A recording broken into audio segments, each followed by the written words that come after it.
Nós vamos agora refletir e partilhar um pouco um assunto muito importante, muito caro ao coração da igreja e fundamental para a grande obra evangelizadora, o acolher bem. Que as nossas comunidades sejam realmente locais de acolhida, onde todos possam se sentir parte daquele local. Que não haja discriminação, que não haja preconceito, que não hajam linguagens que excluam, mas que as nossas comunidades cresçam naquilo que Jesus espera, que eu aprenda a acolher o outro. Porque no outro eu encontro o próprio Deus que vem ao encontro da minha vida. E para falar um pouco da bonita dimensão da acolhida na igreja, o acolher bem, o próprio Santuário Nacional tem como lema, acolher bem também é evangelizar. A gente acolhe com muito carinho o nosso amigo Daniel Siqueira, editor e professor formado em teologia, e vai nos ajudar a compreender um pouquinho, na dimensão teológica, a importância de acolher o outro. Daniel, mais uma vez, bem-vindo ao Benção da Manhã.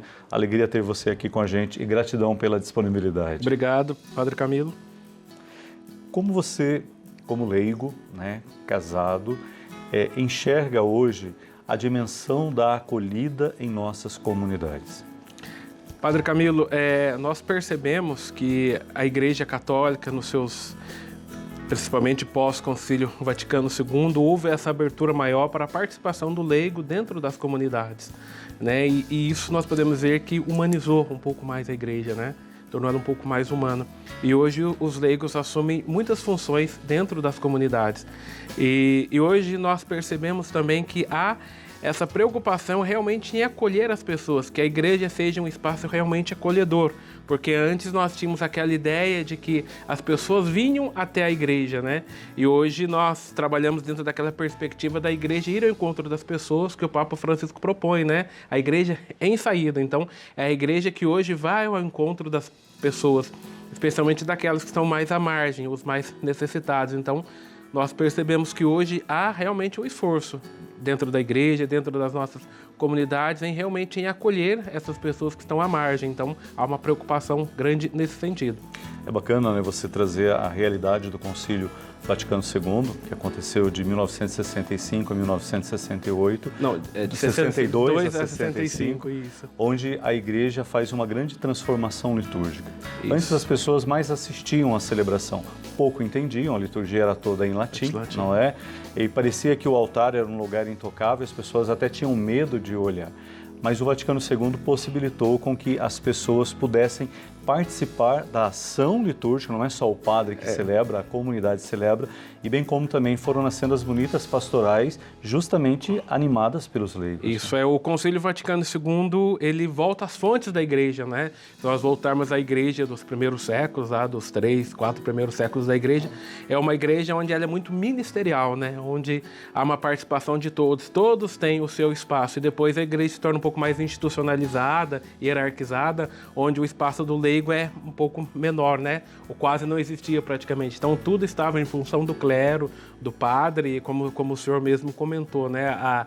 As pessoas, elas iam à missa, elas não participavam realmente da missa. E o concílio faz com que a gente volte às fontes, nós bebamos novamente das fontes, de retornar essa ideia de uma igreja mais ministerial, da igreja povo de Deus que o concílio traz, né? Essa proposta conciliar. É onde surgem então as pastorais, os diversos ministérios, onde cada um tem seu lugar, a sua participação, né? A participação é mais ativa não só na liturgia, mas também na Bíblia, né? Então, onde há um grande incentivo também para que as pessoas tenham a palavra de Deus nas mãos, que possam ler. Então surgem os círculos bíblicos, grupos de reflexão. Então há esse sentido da igreja voltar às origens e torná-la mais ministerial. E nesse sentido, então, o leigo toma o seu espaço dentro da igreja, né? E hoje nós percebemos quanto é importante. Então a maioria das nossas comunidades quem toca são os leigos. Na totalidade delas, há a presença do padre, mas os leigos são quem tomam conta das comunidades, tomam conta das pastorais, e é um trabalho muito bonito, feito por eles. Nós vemos diversas pastorais onde o trabalho do leigo na igreja revolucionou. Nós percebemos que a pastoral da criança é um grande exemplo disso, né? É uma das grandes responsáveis pela redução da mortalidade infantil no Brasil, e é uma pastoral tocada pelos leigos, né? Começado pela Zilda Arnes, e é uma pastoral tocada pelos leigos, que brilhante trabalho foi feito da redução da mortalidade infantil no Brasil. Nós percebemos também um trabalho muito bonito dos leigos feito na igreja, dentro lá, por exemplo, dos casais, né? O ECC, as equipes de Nossa Senhora, aonde está ali, está presente, ajudando os casais, principalmente em momentos de dificuldade, né? Conjugal, está ali presente, entre outras tantas pastorais, as pastorais sociais também, que hoje há um apelo maior a elas, né? Pastoral carcerária, pastoral do povo de rua. Então a gente percebe realmente esse engajamento do leigo, né? E é muito interessante que o leigo hoje também ele busca formação. Se antes ele participava, mas não tinha formação, hoje a gente percebe também que o leigo quer se formar para isso, né? Aqui na Arquidiocese de Aparecida mesmo, há 2 anos atrás, nós tivemos um curso de teologia para leigos. Eram todas as segundas-feiras, né? E tinham mais de 100 pessoas participando um ano inteiro. Isso é muito bacana. Participando, iam lá, olha, das 7 às 9 da noite. Então, depois de um dia todo de trabalho, nós tínhamos lá leigos perseverantes participando. Então, os leigos também hoje procuram formação, aprender um pouco mais, não só participar, mas aprender também. Isso é muito bonito. O concílio deu essa concepção de igreja como o povo de Deus. A igreja é o povo de Deus. Isso. Todos os batizados são protagonistas nesse grande processo de evangelização. Você mesmo mencionou agora várias ações pastorais que os leigos realizam, né? E há lugares que o padre não consegue chegar pelo tempo, pela própria função que ele exerce, mas o leigo lá está presente e lá ele tem que ser essa bonita presença do sal da terra e da luz do mundo. Tanto na dimensão desta acolhida bonita, que o leigo hoje tem espaço, ele é igreja, ele tem que anunciar o evangelho, ele tem que dar testemunho da fé como caminho de esperança para as pessoas, mas a igreja também, com o passar do tempo, ela se tornou um lugar onde acolhe a todos. Não existe mais aquele rótulo que diz você não pode ir à igreja, você não pode participar disso ou daquilo. Como você enxerga também, Daniel, esta abertura maior de uma igreja mais inclusiva, de uma igreja cujas portas estão abertas, a imagem da igreja é realmente como o coração do pai que acolhe todos os seus filhos? Eu enxergo que há, sim, bastante abertura nesse sentido para acolher o diferente, né? Se antes a igreja era um pouco meio que aquilo lá, você não pode participar porque você é isso, porque você é aquilo, porque você vem de tal lugar. Hoje a gente percebe que há essa abertura maior, mas também há bastante resistência, principalmente alguns grupos dentro da igreja, a gente percebe que há uma resistência a isso, mas é uma mudança que veio para ficar, penso, né? Porque se nós olharmos para a figura de Jesus Cristo, que é a nossa grande fonte de inspiração, Jesus Cristo era a pessoa que acolhia a todo mundo. Jesus Cristo não andou com aqueles que se diziam justos, né? Justos, ele estava junto daqueles mais necessitados, daqueles que estavam à margem da sociedade de seu tempo. Né? Olha, os leprosos, os doentes, as prostitutas, os pobres, entre os cobradores de impostos, entre tantos. Então, Jesus acolheu essas pessoas. E nós, como seguidores de Jesus Cristo, temos uma obrigação nossa como cristão. Eu não posso dizer que sou cristão se eu não consigo acolher o outro. Exatamente. Então, sim, eu como cristão preciso acolher o outro, somente o outro que é mais necessitado. Né, e trazê-lo também para a participação dentro da vida da comunidade, né? O amar ao próximo é isso, né? Eu acolher o outro, eu acolher o diferente, não acolher aquele que é igual a mim, mas acolher o outro, o diferente. Então, a gente precisa ter esse olhar também e às vezes dentro de nós mesmos nós tiramos essas resistências, porque às vezes a resistência é nossa mesmo. Nós somos criados dentro de muitos preconceitos, de muita coisa, a nossa criação às vezes é assim. Então a gente precisa também, né, especialmente nesse tempo de quaresma, viver esse tempo de conversão, nos convertermos também para isso, né, para que nós possamos também ter essa acolhida ao outro, ao diferente, né? E Jesus Cristo fez isso e nós como seguidores de Jesus precisamos fazer isso também. Que as pessoas possam, né, fazer a bonita experiência de que a comunidade é a sua casa, é a sua família. Ainda precisamos dar muitos passos nesse sentido para que todos percebam lá é o meu lugar, é onde eu sou respeitado, onde a minha vida é valorizada e onde eu encontro a minha dignidade de ser filho e filha de Deus. E entre tantas pastorais que os leigos desempenham na missão da igreja, nós temos uma que é muito especial e que já se faz presente em muitas paróquias, que é a pastoral da escuta.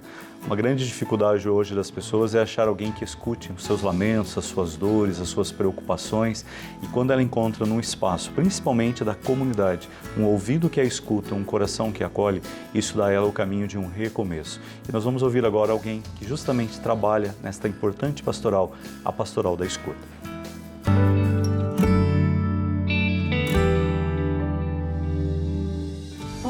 Estamos aqui para lhe apresentar a Pastoral da Escuta, da Paróquia Nossa Senhora Aparecida, em Cachoeira Paulista, estado de São Paulo. Aqui, ela foi criada no ano de 2024 pelo nosso pároco, Padre Rafael Beck. A Pastoral da Escuta é um espaço de acolhimento para quem precisa ser ouvido. Inspirados pelo Papa Francisco, queremos ser uma igreja que escuta e acolhe, como ele mesmo nos lembra. A escuta é o primeiro gesto de acolhida e o sinal de uma igreja que não quer excluir ninguém. Fazer parte desta pastoral é uma oportunidade única de acolher e transformar vidas. Em um mundo onde a escuta se torna cada vez mais rara, dedicamos o nosso tempo para você. Nosso serviço é sigiloso e acolhedor. Ouvimos com empatia e, quando necessário, direcionamos as pessoas para outras pastorais e serviços. Aqui em nossa paróquia, seguimos firmes nessa missão, com o coração aberto e os ouvidos atentos. Deus abençoe você! Amém, amém, né? Se na sua paróquia ainda não existe a Pastoral da Escuta, converse com o padre, com os demais agentes das pastorais e pense, é uma ação muito importante.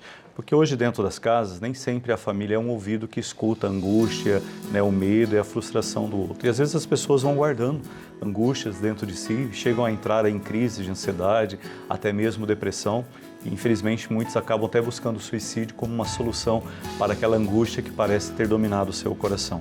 Mas quando as pessoas encontram alguém que as escute, você não precisa nem dizer muita coisa, basta escutá-la, mas escutá-la de verdade, com o coração e com a alma.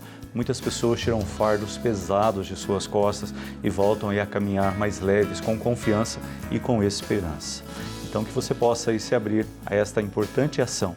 Jesus tinha essa bonita capacidade. Antes de falar qualquer coisa para o outro, ele escutava o que o outro dizia, sua dor, sua lágrima, seu medo. E depois Cristo então oferecia a ele um gesto de amor que dava esperança. A comunidade cresceu bastante nessa bonita dimensão, onde o leigo hoje também participa das decisões. O leigo hoje está no conselho pastoral, ele está no conselho econômico, não é mais o padre que chega lá e fala, vamos fazer assim. A opinião de todos da comunidade é importante, é necessária e é ela que faz com que a igreja realmente possa ser essa experiência bonita, todos os batizados unidos ao Cristo Pastor. O que você acha que ainda falta para que realmente os leigos possam entender que a missão de evangelizar é de todo aquele que foi consagrado para continuar aí no mundo o amor de Jesus? Padre Camilo, eu acredito que ainda falta por parte de muitos cristãos católicos uma consciência maior de que eu sou missionário, que você é missionário, que nós todos somos missionários. A gente ainda está acostumado muitas vezes àquela pastoral de missa de final de semana. Eu vou à missa do domingo, meu preceito é esse e pronto, acabou. Acabou a missa, eu vou para minha casa e pronto, né? O meu ser católico é isso, né? Eu rezo na minha casa e só e acabou. Então a gente precisa despertar para essa consciência de que todos nós somos missionários, né? E de que nós precisamos anunciar a Jesus Cristo. A gente percebe em outros irmãos nossos de outras denominações cristãs, já existe muito forte essa questão da missionariedade, de anunciar, de falar de Jesus Cristo. E a gente católico é meio acomodado, meio medroso, de vez em quando a gente tem até medo de dizer que é católico, mas eu sou católico, né? Eu fico ali quietinho na minha.